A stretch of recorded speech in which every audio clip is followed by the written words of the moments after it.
So, I'm 30 years old. I'm building a business. I remember since I was a little tiny kid, that's all I've wanted to do, build a business. I remember when I was a little tiny kid, I used to watch my dad. My dad was a business owner and built businesses, and I remember just wanting to be like my dad, and I remember wanting to start a company like my dad and maybe be in business with my dad, and I looked up to my dad a lot. That's all I knew. That's all I knew. That's all I knew how to do. That's all I knew what to do. My life was one based on chasing cars, houses, money, and I liked it. It was fun. But then one day, I remember very specifically the day God called me to do something different. He tugged on my heart to help people, to reach out to people. And the problem was, I didn't know how to do that. I didn't know where to go, what to do. I didn't know what that entailed, honestly. I didn't know. It was a very confusing time for me. Wasn't sure what to do because I wasn't a ministry guy. It's almost as if I was living in a box. Almost as if I was living in a pretty tight box in my life. And it's almost as if I had built walls around myself. You know, it's like building a house. You know, we come to the place where this is who we are, right? This is who I am. This is what I'm about. That's like laying the concrete, laying the foundation. And I built my foundation on that. And then all of a sudden, I go through things in life and get a little uncomfortable, have some self-image things, and it's almost as if I'm putting walls up, right? Putting drywall, mud in the drywall. And then it's almost like it's a little open, so I instinctively close myself in with a ceiling. And I like my ceiling a little low, right? So it's as if I'm building a house around myself. You know, we all have walls. We all have built a house for ourselves. And we box ourselves in. Now, there's many reasons why we do this instinctively. We build walls and put ceilings on our boxes for comfort, don't we? Because we're more comfortable in our house. We do it for security, don't we? We build walls around ourselves for security. We do it for just to make ourselves feel good, right? You guys know what I'm talking about. There's many reasons why we do that. But there are things that happen in life that cause us to do this as well, right? And I want to take just a second, I want to talk about some of those things. What are some ways, what are some things that have happened in your life that you've seen in other people's lives that cause you to box yourself in? Anybody? What are some, what's that? Okay, in what way? How would that look? People telling you your ideas are crazy, that you can't think that things that you're trying to do are impossible and hasn't been done. Okay, awesome. That's great. Anybody else? Fail at something. I'm going to talk about all these things. I'll probably just repeat everything you guys are talking about. Anybody else? Somebody hurts you? Okay, I'm going to talk about that one as well. Anybody else? Responsibilities. You can't go twice, John. No, I'm just kidding. I know you well enough to know you're gonna. Okay, responsibilities. Who else? Fear. Wow, that's a huge one. Fear. Who else? Anybody else? Expectations. Yeah, absolutely. I think there's lots of these things in our life that do that. How about our past? I've thought a lot about this. How about our family? Does our family box us in? Right? You think about Who was your family? What did they tell you you could do and could not do? That's huge, right? Your family plays a huge part. How about your family's income level? My dad made 50 grand, so man, I am going to shoot for the moon. I'm going to make 70 grand, right? Now, you guys know me. I'm not about money. I'm not about the prosperity gospel. That's not what tonight's about. But our income level is set. We box ourselves in by what people that have gone ahead of us have done, right? Our past, our families, that makes a huge, huge thing. How about, I got to be sensitive with this, how about our nationality, right? My nationality tells me I can do this with my life. I have 3 options for my life because my whole nationality, my whole family, where I grew up, tells me that's who I am. So it boxes you in, doesn't it? It does. Nationality plays a huge part of it for all of us, for me. It told me what I needed to be and what we actually could do with our lives. How about, now this one's really sensitive, how about abuse? Have you ever seen somebody who's been through abuse? Does that not box us in? Puts a pretty tight ceiling on us, doesn't it? It does. Now, you guys think I'm talking all physical abuse, and physical abuse will put you in a pretty tight box. But how many know you can have emotional abuse? How many know that you can be boxed in by emotional abuse as you're growing up? How many know, now I gotta really tread lightly, how many have been spiritually abused? How many know you can go to a church where you're never good enough? How many know you can go to a church that even though you're trying, they box you in? And they say, you know what, brother, you're only going so far, right? Spiritually, and you get boxed in. That's a huge thing, right? That's huge. How about past failures? You guys talked about this. Past failures determine how far we can go in life, don't they? Because they tell us that. Obviously, I'm bad at such and such, right? All these things build our self-image. They determine who we think we are, don't they? And they build a box around our lives, and we all see it. For me, I'm a kid, 30 years old. My goal was to retire at 30. 30 came and went, and can I tell you, a great big ceiling closed in around me. Honestly. Well, that didn't work, and now I'm not sure I'll ever get there, right? I'm growing up as a kid, and as all kids make fun of you. I got made fun of. People didn't like me. Guess what? I'm not good at that. I grew up, got a job, went into the job. People didn't like me. A lot of people don't like me. That's why I have a box. Right? Lots of people don't like me. I hear all the time, I don't really like you. That's okay, most don't, so that's all right. Box, ceiling, right? That's been my life. I'm just being honest with you. It boxes me in, and it did. Failures in business have boxed me in. Missed opportunities have boxed me in. I got a guy in the business. I helped him. He probably has $3 million today, and I got to get up every day and go to work. Missed opportunities, box. I'm a failure. He could succeed. I can't. Boxes me in.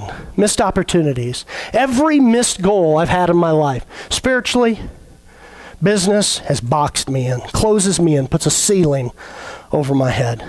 And that's where I am today. That's where I'm at.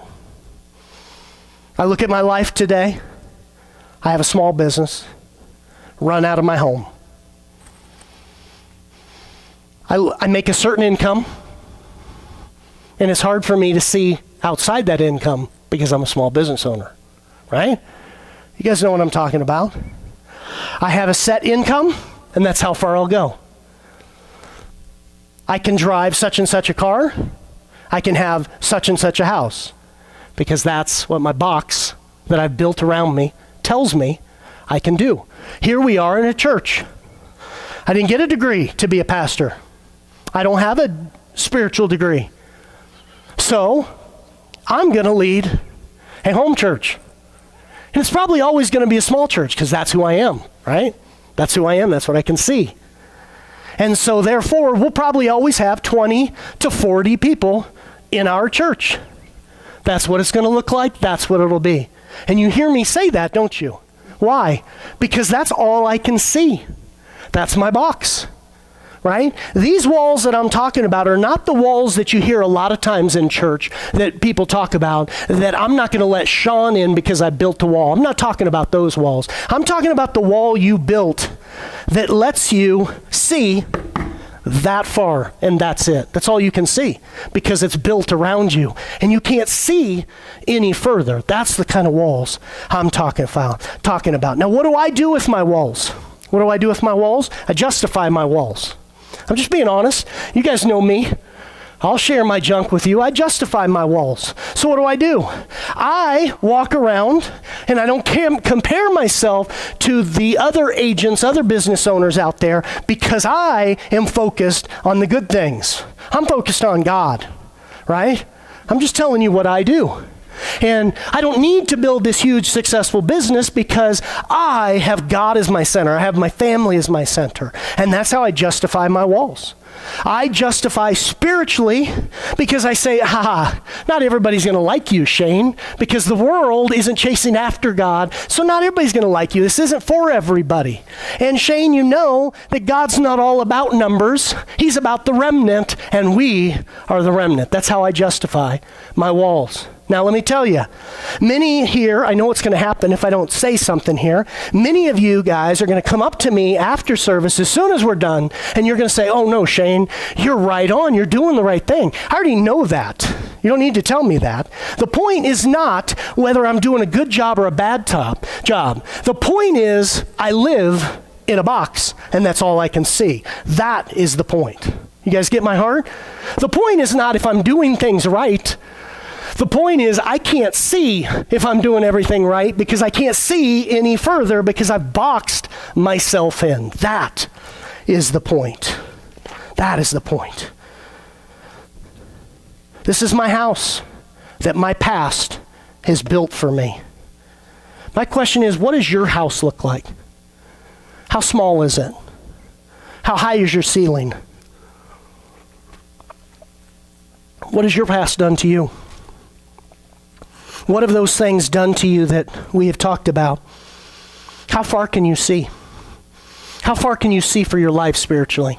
How far can you see for your business, your success, what God wants for you? Do you see what God wants for you? Or can you not see because you're in a box and you can only see 2 feet in front of you? How big is your house?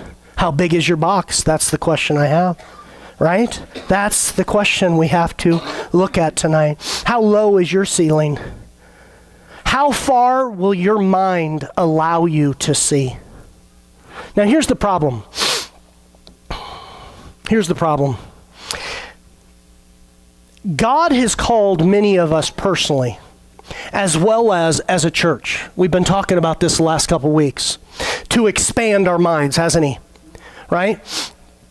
If you're a part of our church, you know what I'm talking about. He has called you personally, as well as us as a church, to think bigger, to expand our minds. In fact, I'll go so far as to say there's been 2 specific prophecies in the last month and a half, specific. Many of you may not have heard these. I'm getting ready to share them.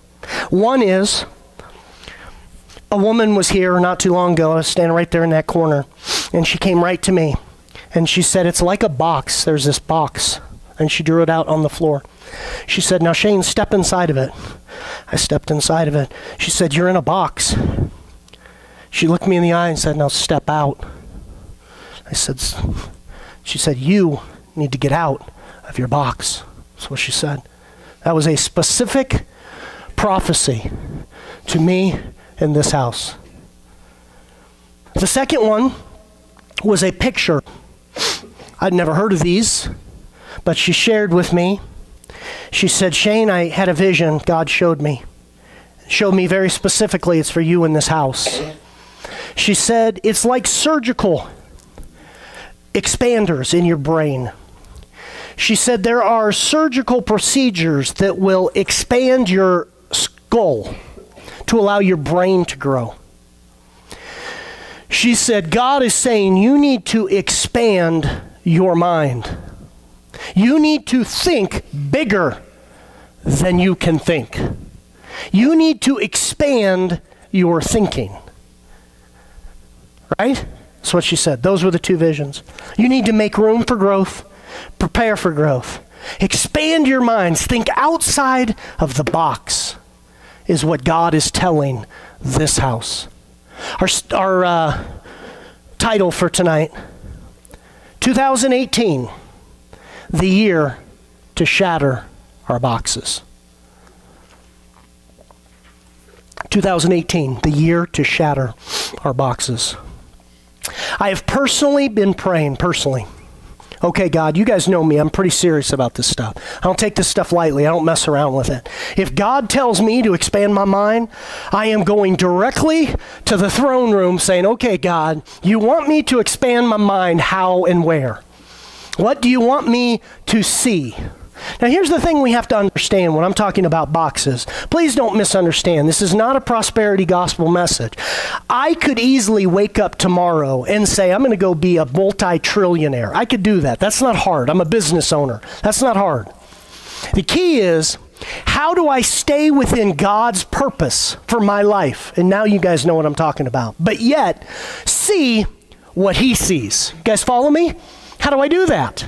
And I've been praying, God, show me. God, if you want me to think bigger, and you're calling me to think bigger, you've got to show me bigger. You've got to show me. How do I know? How can I see bigger if you don't show me bigger, right? How can that happen? And so I've been praying, God, and two questions came to my mind as I've been praying this. Two questions. I've been praying this a lot in the last couple weeks. Two questions. God, how can I expand my mind farther than my mind can possibly fathom? How can I think bigger than this brain can possibly think? How can that happen? How can that be? God, this is my wall. I can only see this far. How can I possibly see further? Second question is, God, how can I see what only you can see? You guys see what I'm saying? You're telling me to think bigger, but only you can see it. How can I see it, God? And you know what? As I've been wrestling a lot with this, I really felt like God's calling us to this, so we've got to figure this out. And you know what the answer I came to? We can't. I know that's not encouraging everybody charismatic, step up, run around the church. We can't. We can't. How can we? There's no way we can. That's what I came to the conclusion. And instantly, God showed me something. He showed me. He showed me, and we're going to look at Scripture, and we're going to walk this out together. And we're going to look at two areas of where God wants us personally to expand. That's the first thing we're going to look at. Tonight we're going to look at how we need to expand our minds bigger personally. We're talking about personal lives tonight. Next week we're talking about the church. How we need to expand our minds and where God is taking this church. Where I feel like we're headed this next year. 2 weeks. If we look at Genesis 11. Let's look at Genesis 11.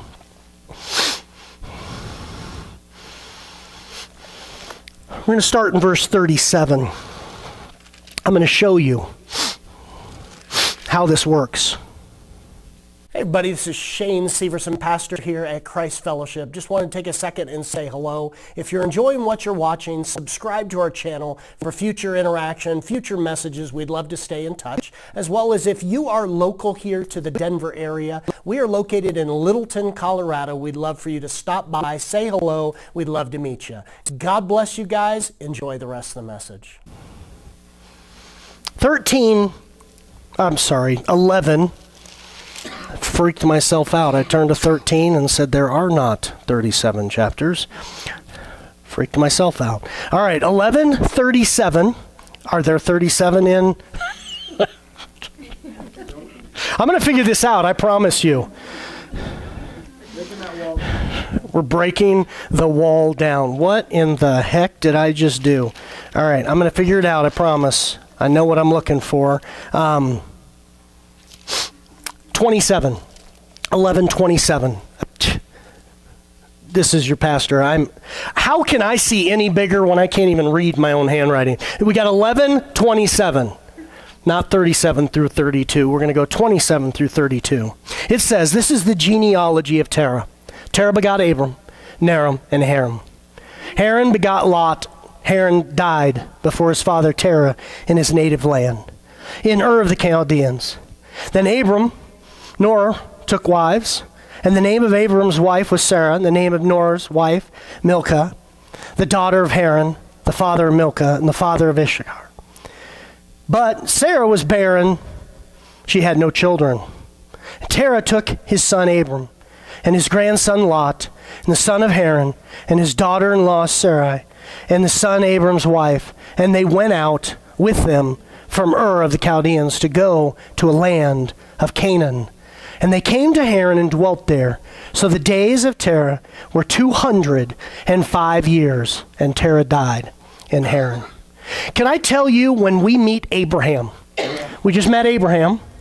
Bible says, meet Abraham. When we meet Abraham, Abraham lives in a box. Can I tell you that? Seriously, he lives in a pretty tight box. Abraham's box is pretty small, believe it or not. He has a pretty tight family, doesn't he? He lives in a little community with his family. This is probably, he had a family business. This is who Abraham's going to be. You're going to live in this family, in this little land. You're going to be such and such. This is Abraham. When we meet him, he's got a family business. He's got his family. In fact, Abraham's box is so tight and so small that his wife is actually his half-sister. Many of you may not know that. When he goes to Egypt and says, this is my sister, he's not really lying. It was his half-sister. This was his father's daughter, but not his mother's daughter. He's got a pretty darn small box. Thank God my box is a little bit bigger than that. He's in a tight box. This is Abraham, right? This is who he is. This is who he's going to be. You guys follow what I'm saying? This is all Abraham can be with his life. This is who he is. This is all he can see. He can't see nothing else. He's never been to Europe. He doesn't travel the world. He didn't get on a plane and travel. This is all he can see. This is it. Look at Genesis 12. I promise I won't mess this one up. Verse 1 through 3. Now the Lord said to Abram, get out of your country, from your family, from your father's house, to a land I will show you. I will make you a great nation. I will bless you. Make your name great, and you shall be a blessing. I will bless those who bless you. I will curse him who curses you. And in you all families of the earth shall be blessed. Now, can I tell you, he is very much like us sitting here today in a little pretty small box. And God says, Abraham, I want you, like he's told us, I want you to leave your box. I want you to step out of your box, just like I just shared that God is telling us. I want you, Abraham, to expand your mind for your life. I want you to leave all you know, all you can see. And can I tell you, I'm sure Abraham has the exact same question that I've been wrestling with, and we are now wrestling with. Abraham's like, God, how am I supposed to see beyond where my eyes can see? How can I see what only you can see? He's saying this very same thing that we're all asking. I know he is. He has to be, because he's in a box. Now, who remembers, it's been a long time, back in my house, who remembers what I taught on how you hear from God's voice? Anybody? How do you hear God's voice? How do you follow in God? Anybody know? In a long time. Nina does. Nina knows everything. I'm amazed at Nina. Nina is, if you ever need to know anything, go to Nina. She's got all answers. All right. I'm just kidding. Nina's like, I have no clue. I'm going to answer it wrong. I'm going to say that was a stupid answer. No. How do we hear God's voice? Oh, now I'm nervous for you. Okay. Yep. Okay. That is right. Not the one I'm thinking. No, but that is right. Absolutely. You can't do it unless you do that. There's a very specific answer I'm looking for. Nobody likes to answer in our church because then I pick on everybody. Sorry. Who can remember? Jim, you remember? Oh, Jim, come on now. God showed me this a couple years ago, and it's not from me. Oh, you remember. Brianne, Oh, come on, Brianne. Okay, you ask him to speak to you. Very similar to Nina's. Oh. You need to know God. Oh, my goodness. Yes, you guys are all right. Let me go more detail. So God showed me this picture, and it's probably the greatest way that I believe you can share how you hear God's voice, because people always wonder, how do I hear God's voice? And I'm going to share probably the best picture I've ever seen. It didn't come from me. I didn't create it. God showed me. It's like a blind man with one of those sticks. You guys know what I'm talking about? That's how you hear from God. Because when you are moving, how many can see where you're going? Anybody? In God, right? Oh, and Joe's like, I have no clue now. You don't know, right? It's a process. And so here's the process. God says go. And you're like, God, I don't even know which direction to go. I don't even know what go looks like. And it's like a blind man. Picture a blind man with his little stick. And he's trying to get across the road. He's trying to walk on the sidewalk. And how many ever watch a person and just sit there and watch them sometime? Like, how in the world do they do that? That's how Christians live their life. I hope you get this. This will change your life if you get this.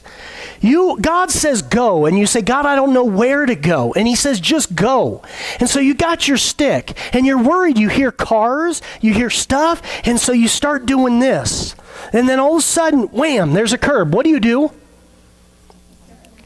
Which way do you go? The other way. Okay, I feel the curb. So now I turn, and I start going this way, and I don't know where I'm going, and I hit a curb. Which way do you go? Charlotte, you need to stop being my curb. And I learned very quickly as I hit this curb, guess what? There's God's will. That's how I hear God's word. I'm telling you, that's how you hear. How many hear God's audible voice? How many of you realistically, on a daily basis, it's like you're sitting on a couch and you say, God, where do you want to go? And he says, okay, I want you to go out that door, go down that way. Anybody? John does. I knew John would say yes. Doesn't work that way, does it? That's not, normally, there are few. I've never heard God's audible voice. Has anybody, other than John? I've never in my life heard God's audible voice. Like sitting on a couch and Michelle says, Shane, I want you to open the door. I want you to take 3 steps. I want you to talk to Charlotte. Then I want you to turn, go to Aaron. I've never heard that in my life. And if we are Christians that live such, how can we teach anybody to hear God's audible voice? Because God doesn't talk that way. He doesn't talk that way. Not to most. Right? And so we have to learn how to hear his voice and not mess up, right? And so that is how God does it. Now, you think about it, what are the curbs? That's the question. It's our emotions, it's our feelings, right? I'll just give you a personal, I don't want to make this all about me, but okay, God, you're telling me start helping people. Okay, so I go knocking on doors and say, okay, the church is knocking on doors. Let's go reach people. That's what we do. And all of a sudden I'm walking and I hit a big curb. It's like, that ain't me. It's just not me. That doesn't feel good. That doesn't feel right. I don't think that's me. And people would say, well, you're not giving God room. We'll talk about that. But I hit a curb and I thought, I'm not sure that's me. How about I start counseling?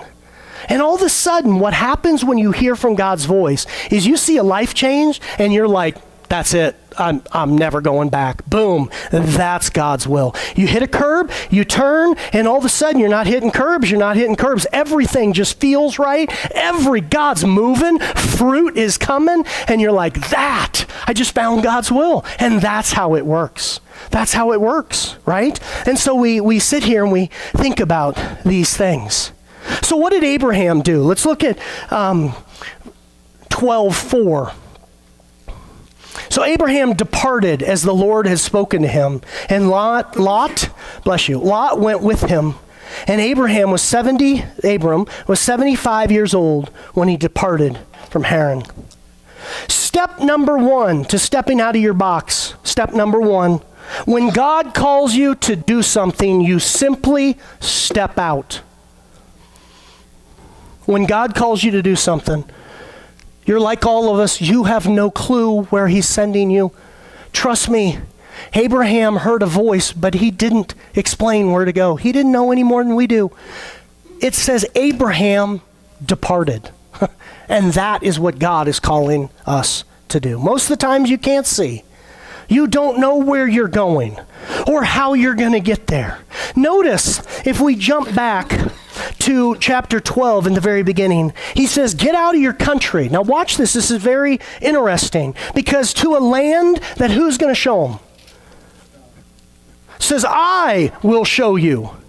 I will make you a great nation. I will bless you and make your name great. Right? That's what he says. You continue reading. I will bless those who bless you. I will curse those who curse you. Who's doing this? God, that's not your job. Your job isn't to figure it out. That's his job. I hope you guys get this. If God can't show you the way, stop serving that God. He's not big enough to follow. And I know we feel very uncomfortable when we say that. God's not uncomfortable. God says, if you would just trust me, I'll show you the way. But and when somebody comes along and says, Brandy, if he doesn't lead you, don't follow him. And God's like, yes, right, just follow. So it's God's job to be the curbs. It's God's job to lead you. Oh, Shane, but what if you hit a wrong curb and you start going the wrong direction? Whose job is it to immediately hit another curb? Whose job is that? That's God's job, not your job. Shane, I don't know which way to go. I feel like this is wrong. So turn, try something else. And you turn and immediate curb. That's God's job. That's not your job. That's his job. He is the one leading you. He is the one directing you, not you. You don't have to figure this out. But what is your job? While he's leading and guiding, your job is to take the step. When he says get out of the box, I don't even know which way to step. Just step. That was a wall. Great. You know which way not to go. Turn around and step. No wall. That's God. Walk. That's how this works. So step one, what did Abraham do? He took a step and he kept walking, and God led him through the desert. That is what God is calling us to do. Our job is to step up. Our job is to move. God is not wanting to know if you can see where you're going. God wants to know if you're going. I can't put it any simpler than that. God doesn't care if you know where you're going. He wants to know, are you going? When he says step, are you stepping? He doesn't care which step you take. He'll show you as you step out, right? If God is calling you to something, make this a little personal. If God is calling you to something new, to get out of your box that is your comfort zone, if he is calling you to step, how will you ever find where he's directing you if you go in the same direction you've always gone? God, my comfort zone is this, and God says, step out. Okay, so this is my wall, and he says, step. Okay, I'll step right here because that's all I can see. How are you ever going to get where God is calling you if you don't step, if you don't go in a different direction? How are you ever going to know? You guys all know the saying. The definition of insanity is continue to do the same thing and expect different results. That's insanity. You're saying, my life isn't quite right. And God, I feel like God's saying, do something. Well, I'm going to do the same thing I've done over and over and over. And God's like, that's not what I told you. I told you you're in a box. Step outside of what you can see. That is what he's saying. Scary, isn't it? But his job is to direct. His job. Your first step is simply to start walking outside of where you've been and outside of your comfort zone. That is the first step. Step 2 in the process of breaking out of the box is to listen to God very carefully and course correct along the way. It's basically what I just described. As you step out and as you start walking, as you start going in a direction you've not gone, you're not in your box, are you? You're not in your comfort zone, are you? It's a little uncomfortable. And we have lots of questions, and you will too. You will say, am I sure that was God? How many have ever been there? I'm not sure that was God. God, I really don't know I'm going in the right direction. Anybody? You got lots of questions, and you can't figure them out, right? You will probably feel like you're walking in the dark towards a direction and a destination that you know nothing of. Anybody? That is walking in God. Hope you guys get this. But it's not all that hard. Abraham was no different. So what did Abraham do? Wait for an audible voice? No, he didn't wait for an audible voice. Now, that's not to say Abraham, back then, God talked to his people. He didn't talk to many outside of just his few, did he? So then he talked. How does he talk now? Not audibly. He talks through this. He talks through direction. He talks through guiding, like I just explained. That's how he talks today. Doesn't mean he can't talk audibly. We're not saying he didn't talk to John. He probably did talk to John. He probably did talk to a few of you. But the thing is, that's not his way necessarily, right? And so did Abraham just sit? No, he didn't, and we'll see this. He just literally grabbed his stick, closed his eyes, walked into a dark desert doing this. That's what he did. I promise you. That's how he walked with God. That is the way. So here we go. If we look in Genesis, I'm just going to give you a couple of examples. Genesis 12:4. We're going to go through 9. So Abraham departed as the Lord had spoken to him, and Lot went with him. And Abraham, I keep saying that, Abram was 75 years old when he departed from Haran. And Abram took Sarah, his wife, and Lot, his brother's son, and all the possessions that they had gathered, and the people whom they had acquired in Haran. And they departed to go to the land of Canaan. So they came to the land of Canaan. He's there, isn't he? That's the land. He's already there. Do you guys see this? I'm sure Abraham's like, wow, that was a short trip. We're there. Cool. We made it, right? I'm sure, because he's already there. Abraham passed through the land to the place called Shechem, as far as the terebinth tree in Morah. And the Canaanites were then in the land, right? I don't even remember where I said I was going. What did I say I was doing? 9, thank you. Then the Lord appeared to Abram and said, to your descendants I will give this land. And there he built an altar to the Lord who had appeared to him, and he moved from there to the mountain east of Bethel, and he pitched his tent in Bethel on the west and on Ai of the east. There he built an altar to the Lord and called on the name of the Lord. So Abraham journeyed, going on still towards the south. My guess and my question is, why did he continue to move if God said this is the land? Do you see God said this is the land, but Abram kept moving? Why? Because the Canaanites were in his land. He's walking and he hits a curb.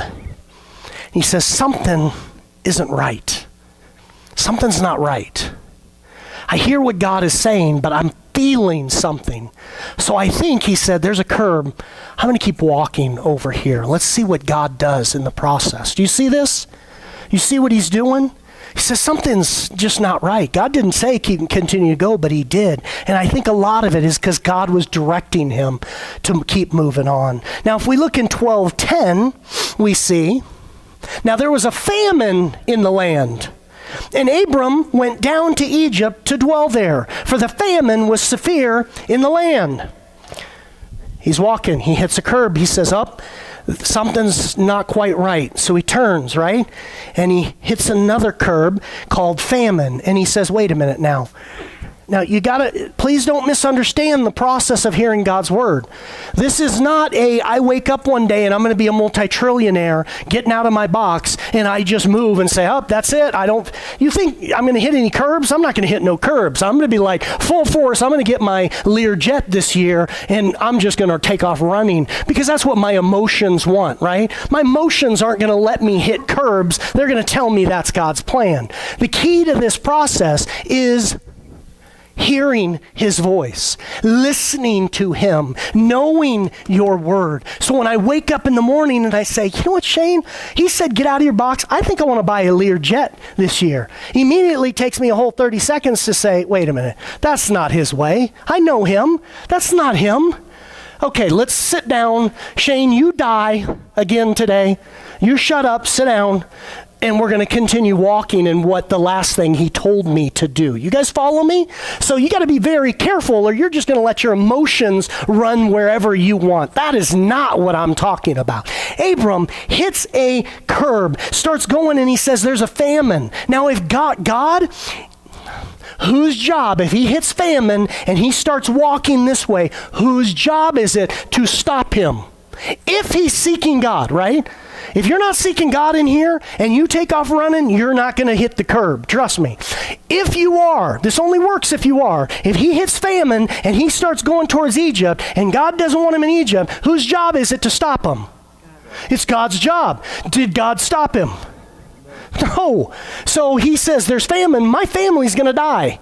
We are going to physically die. We have no food. We have no water. We're going to die. I see great things in Egypt. We're going to go there and hang out for a little bit. He doesn't get stopped. You guys see this process? You guys see what's going on?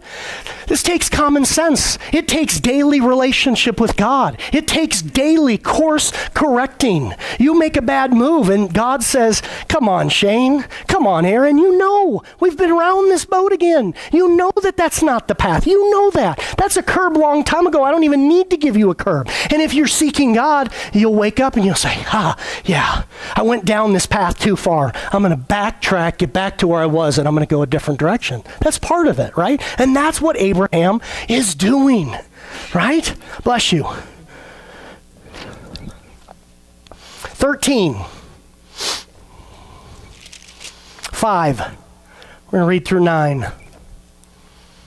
Lot also went with Abram, had flocks and herds and tents. Now the land was not able to support them, that they might dwell together, for their possessions were so great that they could not dwell together. And there was strife between the herdsmen of Abram's livestock and the herdsmen of Lot's livestock. And the Canaanites and the Perizzites then dwelt in the land. So they're fighting. They got ites in the land. So Abram said to Lot, please let there be no strife between you and me, and between my herdsmen and your herdsmen, for we are brethren. This is not the whole land before you. Please separate from me. If you take the left, then I will take the right. If you go to the right, then I will go to the left. No pun intended. He's probably casting lots, giving the lot to Lot. No pun intended. I'm serious. He's probably saying, God, I've hit a curb. I know that we cannot continue any longer because you've blessed us so much. We need to make a decision here. And so I don't know which way to go. Lot, I'll give it to you. If you go to the left, I'll go to the right. If you go to the right, you go to the left. And we see that Abraham lives this way. This is how he works. This is what he does. And God will course correct him, won't he? God will say, you're going the wrong direction. Start going this direction. And he does immediately. So we see all of those things. So with this second step, the first thing we see is we simply have to start walking. Right? We have to check God. We have to listen for God. This second step is continually listening for God and course correcting as we go. That's how we do the second step. I was talking to Caitlin a little bit this week. Teenagers, wherever our teenagers are, looking around, everybody's like, I ain't a teenager. I'm looking at our teenagers. Really, this process is not all that difficult. Caitlin says, Dad, I'm really not sure. I want to go to college. Really isn't a hard process to figure out. I tell Caitlin, okay, Caitlin, here's the deal. First of all, we're not sure yet. So we're not going to close a door on something we don't know yet. And so let's continue. Brilliant idea coming from her father. I'm just so smart. How about we keep good grades until we know which way God is delivering us? Because as soon as you don't, you shut the door and you don't have that option, right? So let's do that. Caitlin says, and I'm just using Caitlin as an example so the teenagers can see our communication and how we deal with this. She says, Dad, I've always wanted to play soccer. I wanted to go to college. I wanted to be a pro. I wanted to do this. And that passion is starting to get less and less. I say, okay, Caitlin, that might be curbed. Might be. God may say, okay, that door is no longer start turning. So what do you think we do? Take her out of soccer? No, I don't know yet. I'm not going to be dumb and say, curb, quit everything. That's what people do. No. So I say, well, let's not get you on the top team.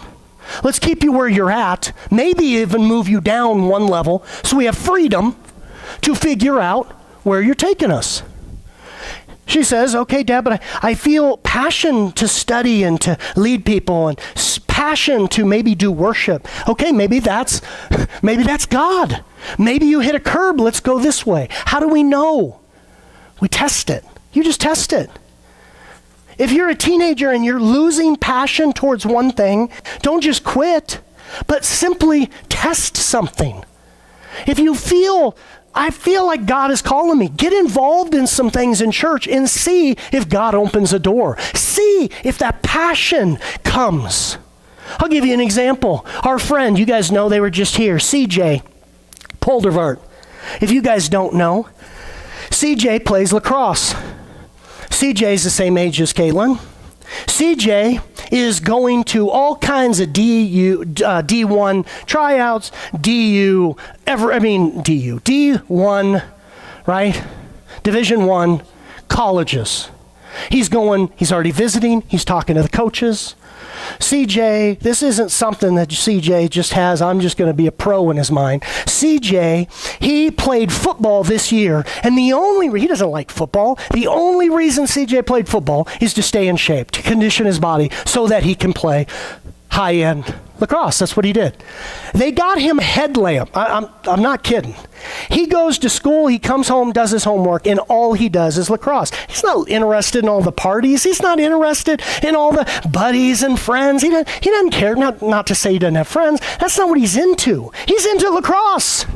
He gets a headlamp. He's out there at, 9 o'clock at night, shooting, defending, doing whatever he does. I don't play lacrosse. I don't know. He's out there every single day. I'm telling you, he hasn't hit a curb yet. Keep going. Right? As long as it's within God's will and his ways. If he's putting that as a God, we know that's a curb, and his parents and him should know that, right? But as long as he's not, that's his passion. That's where he gets fulfillment. That's where he's speaking the word to his teammates and all that. That's probably the path. It's really easier than what we make it out to be, right? If we lose passion, course correct and see where God takes us. Too many times in God, we have this hyper-spiritual sit and wait mentality. Now, trust me, like Nina said, that is a very, very real thing. If you are prone to just run like I am, you will go so many directions that are just messed up. There is part of this process that's sit. Be quiet. Hear what he says, right? That's part of this process. We're not taken away from that. But we as hyper-spiritual Christians so many times say, I'm waiting for God. How are you going to know? I feel like I'm supposed to be a pastor.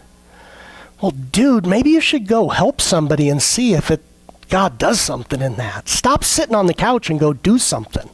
Because you're not going to know if it's God until you get off your rump and start doing something. Then he's going to show you if it's him, right? So too many times we just sit and we think about it. The key is to walk, try new things, course correct. And as you start to walk, God directs. He leads. He moves us. He is the curb in our life. The whole process is him leading. And all of a sudden, 13:14. 13:14. All of the sudden. We're going to go 14 to 18.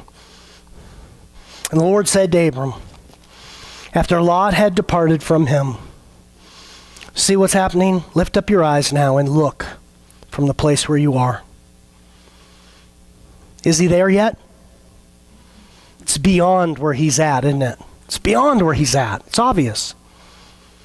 I have it written in my Bible from years and years ago. I have that underlined, from a place where you are. I have written right there, look beyond where you're at.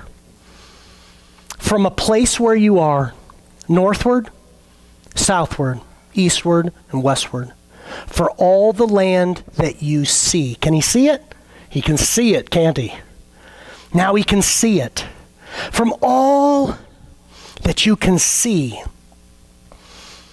And I give it to you and your descendants forever.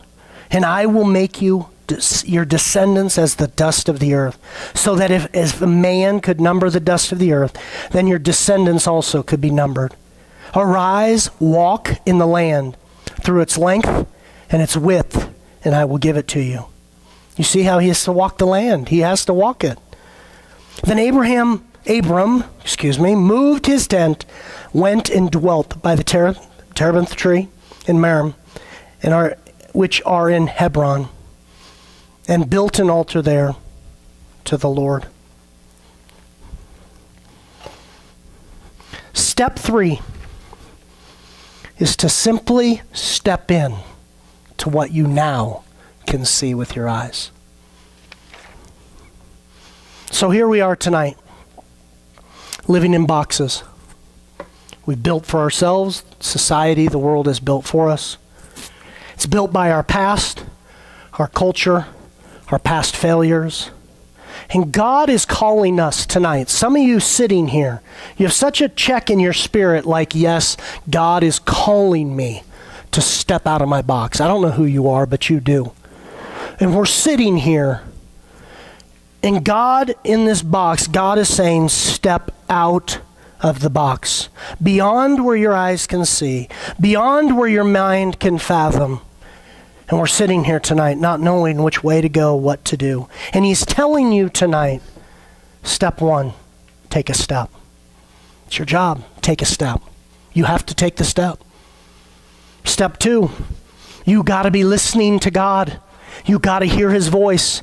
Get counsel in your life. Get around people to help you, right? Everything Nina said. Everything my girls said. Everything everybody's Jim said.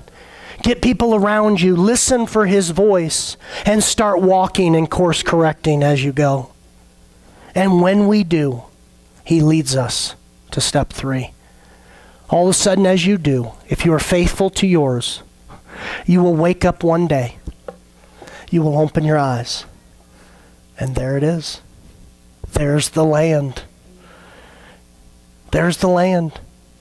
He's showing you and now you can see it. And he's saying, Sean, that is your land that I was leading you to.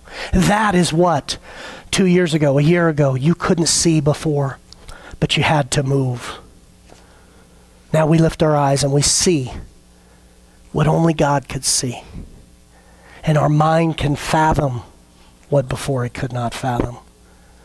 Here's what I want to do tonight. These messages have been really hard for me recently because sometimes I know exactly where I want.